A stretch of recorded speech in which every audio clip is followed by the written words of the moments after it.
పాత నగకు సమానమైన బరువుకు నగలు తీసుకోండి. నయా పైసా ఇవ్వాల్సిన పనిలేదు. లలిత అడ్వాన్స్ ప్లాన్.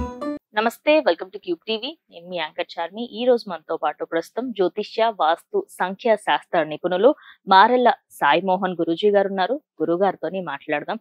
ముందుగానే మనకి ఎన్నో ధర్మ సందేహాలు తీర్చారు మన క్యూబ్ టీవీలో. ఈ రోజు కూడా ఇంకొన్ని ధర్మ సందేహాలు తీర్చిపోతున్నారు. నమస్కారం గురుగారు. శ్రీమన్ మహాగణాధిపతయే నమః. సదానింబవృక్షస్య మూలాదివాసాత్ సుధాశ్రావిణం తిక్తమప్యప్రియంతం తరుం కల్పవృక్షాదికం సాధయంతం నమామీశ్వరం సద్గురుం సాయినాథం. సాయినాథ పరబ్రహ్మణే నమః. జై శ్రీరామ్. గురుగారు, జాతకాలు ఒకప్పుడు మంచిగా అంటే రాసి ఇచ్చేవారు. ఈ మధ్య కాలంలో టెక్నాలజీ పెరగడం వల్ల బ్లాక్ అండ్ వైట్ ప్రింట్అవుట్ పేపర్లలో ఇస్తున్నారు. అది ఎంత మట్టుకి కరెక్ట్ అంటారు గురుగారు? చాలా మంచి ప్రశ్న అడిగారమ్మా. ప్రతి ఒక్కరూ తెలుసుకోవాల్సిన విషయం.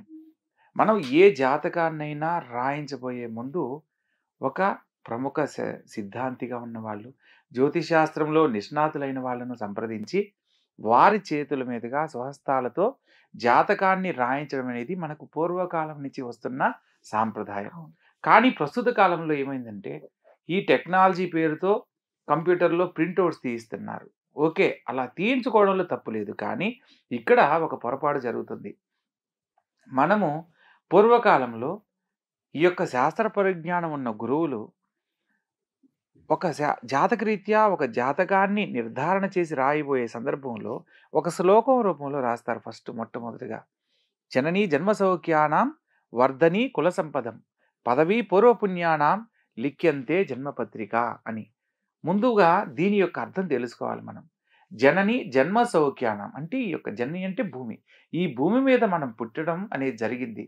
జన్మ సౌఖ్యానం అంటే ఆ యొక్క జన్మ ఎటువంటి గొప్ప జీవితాన్ని పొందబోతుంది. అదేవిధంగా పదవీ పూర్వపుణ్యానం గత జన్మలో చేసిన పాపకర్మ పుణ్య ఫలితాలను బట్టి ఈ జన్మలో ఏ విధంగా ఉండబోతుంది. వర్ధని కుల సంపదం అంటే ఏ వంశంలో పుట్టబోతున్నాడో ఆ వంశంలో ఎటువంటి స్థితిగతులు పొందబోతున్నాడో తెలుసుకుంటూ వివరణగా పరిహారాల రూపంలో లిఖ్యంతే జన్మపత్రిక అంటే వాటి గురించి తెలియజేస్తూ రాస్తున్నదే ఈ జన్మపత్రిక అని మాలా గురువులు ప్రతి ఒక్కరూ ఈ యొక్క విషయాన్ని రాసి ఆ తర్వాత జాతకానికి సంబంధించిన వివరణ రాస్తాం.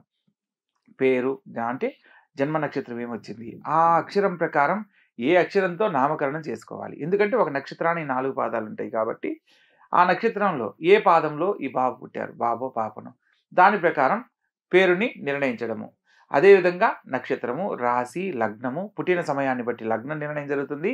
ఆ లగ్న స్ఫుటము గట్టి ఆ తర్వాత ఆ లగ్నాన్ని బట్టి ఈ యొక్క బాబో పాపో పుట్టిన గ్రహ జీవిత విధానానికి సంబంధించిన వివరణలు అన్నీ చెప్పడానికి అవకాశం ఉంటుంది.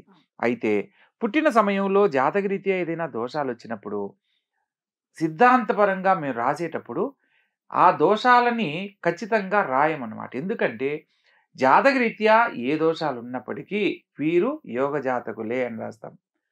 అయినప్పటికీ అని వివరణలో దోష పరిహారానికి సంబంధించి ఏమైతే ఆచరించాలనో, ఉదాహరణకు వాళ్ళు పుట్టిన నక్షత్రాన్ని బట్టి నక్షత్ర శాంతి చేయించాలనుకోండి, ఆ గ్రహ శాంతి గనక జరిపించి ఈశ్వరునికి రుద్రాభిషేకం చేయించి ఆ తదుపరి నామ నక్షత్రం ప్రకారం జన్మనామం ప్రకారం గనక నక్షత్ర ప్రకారము నామకరణాన్ని గనక చేసినట్లయితే ఆ బాబు జీవితంలో సకల అష్టైశ్వర్యాలతో కూడిన జీవితాన్ని పొందడానికి అవకాశం కల్పించబడుతుంది.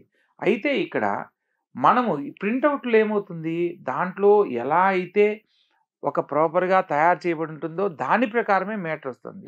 అందులో ప్రస్తుత కాలంలో ఏం చేస్తున్నారని అంటే పూర్వకాలం ఇలా రాయడానికి బ్లూ ఇంక్తోనూ ప్రత్యేకంగా రాసి ఆ పేపర్ కూడా లైట్ ఎల్లో కలర్లోనూ లైట్ పింక్ కలర్లోనూ అలా ఉన్న వాటిని తీసుకునేది. ఇవన్నీ శుభసూచకం అన్నమాట. పైగా రాసిన తదుపరి ఒక పూజా మందిరంలో దానికి 4 మూలలా పసుపుని ఏర్పాటు చేసి ఓం కానీ, శ్రీ అని కానీ, శ్రీం అని కానీ, స్వస్తికాకారం కానీ పసుపుతో దానిపైన లిఖించి ఆ పూజాక్షింతలు అంటే భగవంతుని దగ్గర పెట్టి ఈ బిడ్డకు సంపూర్ణమైన జీవితాన్ని ప్రసాదించు తండ్రి అని చెప్పి మనం కొన్ని అక్షింతల రూపంతో వాళ్ళకి ఇవ్వడం జరుగుతుంది. కానీ కంప్యూటర్ రంగం వచ్చేసరికి ఏమవుతుంది, ఇలా చేసే సందర్భాల్లో ఎక్కువగా మనకు ప్రింట్అవుట్స్ అంటే బ్లాక్ అండ్ వైటే ఇస్తారు.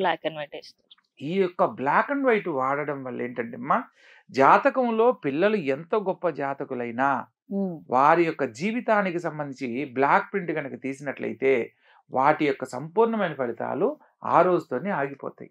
ఎందుకంటే పూర్వకాలం చూడండి, జాతకాన్ని గురువు గారి దగ్గర ఒక పుస్తక రూపంలో మనం రాయించుకొని ఒక భద్రంగా ఆ జాతకానికి సంబంధించి ఏ పరిహారాలు చేయాలనో వాటిని ఆచరించేవాళ్ళం. ఉమ్, ఏదైనా ఎవరైనా కుటుంబంలో పెద్దవాళ్ళు కాలం చేసినప్పుడు నిర్యాణం అంటారు. కాలం చేసిన విషయాన్ని మనకు తెలియజేయడానికి ఒక వైట్ చార్ట్ మీద బ్లాక్ కలర్ ప్రింట్‌తో ఆ వివరణ రాసేవాళ్ళు. పలానా తారీఖు నాడు వీళ్ళు పరమపదించారు. కావున మీకు తెలియజేయడం అవుతున్నది అనేది దాని మీద రాసి మనకు ప్రధాన గుమ్మానికంటే ఇంటికి ప్రహరీ గేట్ దగ్గర ఏదైతే గేట్ ఉంటుందో అక్కడే ఇచ్చేవాళ్ళు. అది ఉమ్, తీసుకొనొచ్చి అంటే అశుభాన్ని లోపలికి కూడా రానీయకుండా బయటే ఇచ్చి, బయట చదివిన తర్వాత చించి పారేయడం అనేది ఎక్కువగా జరుగుతూ ఉండేది. ఓకే. కానీ ఒక జాతకానికి సంబంధించి బ్లాక్ పెన్‌తో రాసినప్పుడు ఏమవుతుందంటే, జాతకంలో ఉన్న గొప్ప యోగాలను కూడా కోల్పోవడానికి ప్రధానమైన కారణమవుతుంది. ఇక్కడ శాస్త్ర పరిజ్ఞానం ఉన్నప్పటికీ కొందరు సిద్ధాంతులుగా ఉన్నవాళ్ళు బ్లాక్ ప్రింట్ ఇవ్వడం జరుగుతుంది. పైగా వాళ్ళిచ్చే పుస్తకానికి వాళ్ళ జ్యోతిష్యానికి సంబంధించిన పేపర్ ఏమో కలర్ పేపర్‌లో ఉంటుంది. ఉమ్, లోపల జాతక వివరణకు సంబంధించి కంప్లీట్‌గా బ్లాక్ అండ్ వైట్‌లో ఉంటుంది. అది చాలా పొరపాటు. దయచేసి మీరు ప్రతి ఒక్క తల్లిదండ్రులు కూడా మీ యొక్క పిల్లలకు మంచి భవిష్యత్తును అందించాలి అనంటే తప్పనిసరిగా ఒక గురువులను మాలాంటి వాళ్ళని సంప్రదించి విశదీకరంగా జాతకరీత్యా ఏ పరిహారాలు ఆచరించాలనో వాటికి సంబంధించిన వివరాలను ఒక గురు సముఖంగా రాయించుకొని తదుపరి జాతకరీత్యా అంటే ఆ పిల్లవాడికి 5 ఏళ్ళు గాని, 12 ఏళ్ళు దాటిన తర్వాత జాతక సంబంధించిన విశ్లేషణ చేయించుకోవాలి. అంతేగాని పుట్టగానే వాళ్ళు భవిష్యత్తులో ఏమవుతారు అనేది రాయించడం అనేది తప్పు. వాళ్ళకు యుక్త వయసు గాని, లేదా 5వ ఏట గాని, లేదా 11వ ఏట గాని అప్పుడు మాత్రమే జాతకానికి సంబంధించి పూర్తి విశ్లేషణ చేయాలి అనేది మనకు పరాశర సిద్ధాంతంలో ఈ జాతకానికి సంబంధించిన విశ్లేషణ తెలియజేయబడింది.